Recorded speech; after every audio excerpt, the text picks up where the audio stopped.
I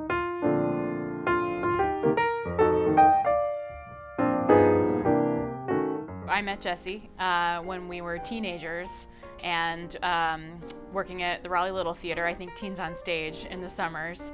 Coming back together in this artistic way has been so refreshing and fun, and just getting to see like a different side of each other outside of our friendship. This kind of artistic meeting of minds has been really enjoyable. In this case, because it's based on a real woman, I was able to do research, visual research through the internet and looking at her personal biography that she actually wrote. And actually, I borrowed this apron exactly from a piece of research and found fabric that looked very similar and built it in almost the same way. So it's actually a bit of a spot-on recreation of one of her looks. The main two people that he plays are Charlotta, and Doug, the playwright, who's kind of inserted himself as a character in this.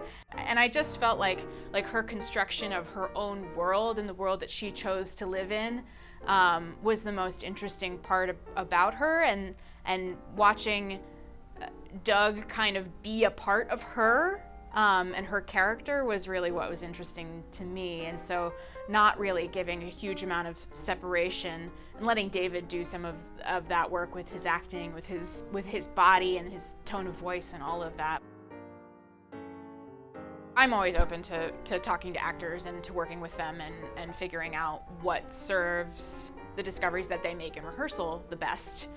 Charlotte talks about that she doesn't wear women's underwear, for example, but we want to have this kind of softness to everything. So that's the kind of those are the kind of discussions that David and I have been having together. The way that she interacted with the world was truly revolutionary, and especially the way that she lived her life in the time that she was living it. So that was really inspiring to me, to keep it super true to what she really dressed like and who she was, because she was her own political statement. I didn't have to put anything on top of that, and I thought that was really inspiring.